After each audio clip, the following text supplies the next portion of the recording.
জুলাই বিপ্লবে ফ্যাসিবাদী দমন-পীড়নের বিরুদ্ধে রুখে দাঁড়িয়েছিল হাজারো মানুষ। প্রতিরোধের বুকে ঝরে পড়েছিল সহস্রাধিক শহীদের রক্ত।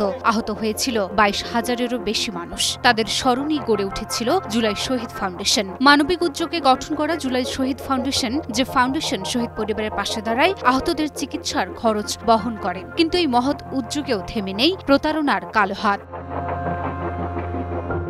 ভাবতে পারেন, যারা আন্দোলনে গুলিবিদ্ধ হলো, যারা জীবন দিল, যাদের পরিবার সর্বশান্ত হলো, তাদের বরাদ্দের টাকা হাতিয়ে নিচ্ছে একদল প্রতারক। সম্প্রতি মানবজমিনের প্রতিবেদনে উঠে এসেছে এই চাঞ্চল্যকর তথ্য।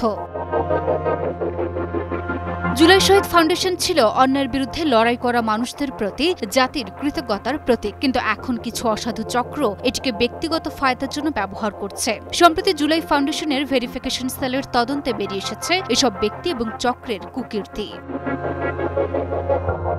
মানব জমিনের প্রতিবেদনে বলা হয়, ভুয়া তথ্য দিয়ে অর্থ হাতিয়ে নিচ্ছে একদল প্রতারক। কেউ বাড়ির ঝগড়ায় আহত হয়ে দাবি করছে আন্দোলনের শহীদ পরিবার, কেউ বা স্বামী স্ত্রীর ঝগড়ায় জখম হয়ে ফাউন্ডেশনের টাকা হাতিয়ে নিচ্ছে।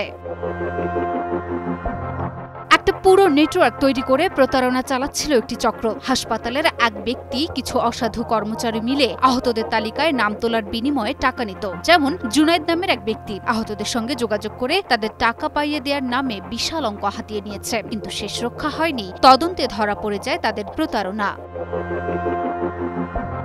ইতিমধ্যে 50 জনের বিরুদ্ধে ভুয়া তথ্য দিয়ে টাকা নেওয়ার অভিযোগ উঠেছে, আর 3 জনকে গ্রেপ্তারও করা হয়েছে। তাদের বিরুদ্ধে প্রতারণার মামলা চলছে। কিন্তু এভাবে জনগণের সহানুভূতি নিয়ে যারা প্রতারণা করলো, তাদের কি কঠোর শাস্তি হবে না? প্রশ্ন কিন্তু থেকেই যায়। তবে এই প্রতারণা চক্রের বিরুদ্ধে প্রশাসন কঠোর ব্যবস্থা নিয়েছে। শনাক্তকৃত ব্যক্তিদের টাকা ফেরত দিতে বলা হয়েছে, আর দোষীদের বিরুদ্ধে নেওয়া হচ্ছে আইনানুগ ব্যবস্থা। জুলাই ফাউন্ডেশনের লিগ্যাল অফিসার অ্যাডভোকেট পায়েল ভুয়া আহতদের ব্যাপারে মানব জমিনকে বলেন, আমরা ইতোমধ্যে কিছু ভুয়া আহতদের নাম শনাক্ত করতে সক্ষম হয়েছি। আমরা ভুয়া আহতদের চিহ্নিত করে মামলা দেয়া, মুচলেকা নেয়া এবং টাকা ফেরত চেয়ে শোকজ নোটিশ দেয়া সহ মোট 3 রকমের ব্যবস্থা নিচ্ছি। লুনা আফরোজ নিপা, নিউজ 24।